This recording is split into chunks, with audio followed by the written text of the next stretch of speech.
I got a story for you. I want to share something with you this morning, just to kind of put in perspective what some people go through, and maybe someone listening is going through it right now. But of course, get out of there and ask ourselves, what gives me the hope or gives me the guarantee that things are going to absolutely get better when we are out of a quagmire? Now, the story is already the public domain. So I asked permission, and I was told I could actually go ahead and give the story. It's about a lady. Currently, she is about 45 years of age. No, 45. I'm sorry. Single mom and of one son. And in the year 1994, this lady was informed she was leaving home from a day high school somewhere in Kiambu, and a man came out of a nearby bush and he chased after them. Unfortunately, this girl could not run faster, so she fell. He caught up with her and he violently raped her. So immediately she conceived, but she did not tell her mother, out of fear, because her mother also at the same time was a struggling single mother of 3. So there are things she wouldn't say then.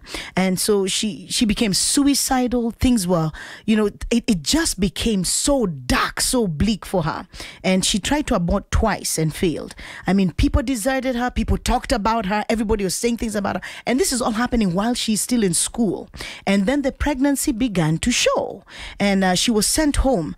And when she was sent home, of course, now the mother finally found out why she was sent home and beat this girl black and blue, beat her so bad and chased her away in the middle of the night. And she slept outside in the cold for about 2 nights until she finally confided in this amazing lady who was from the church in, I think, PCEA, Kikuyu Township. And this lady took her in. She took her in and stayed with her.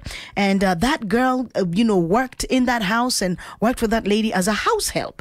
And then she finally gave birth. She gave birth to a beautiful, bouncing baby boy, and whom, unfortunately, she came to loathe. I mean, she hated this baby so much.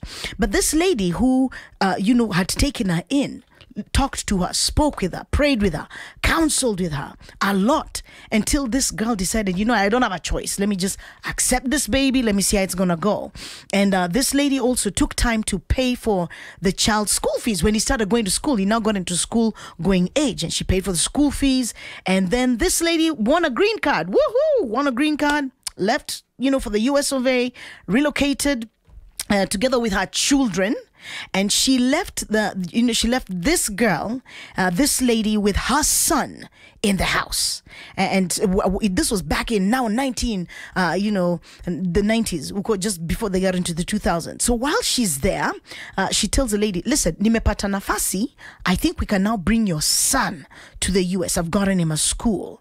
And that very same son, that she hated after conceiving him through rape, loathed him, was so disgusted even by the sight of this child.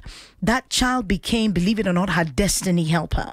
And in the year 18, the son invited mom to come over to a graduation, and ta-da, believe it, now they live in Detroit, Michigan. Isn't that a good story? Yeah. And listen, this is one of those things that you hear every day and you think, what? How do people hold on?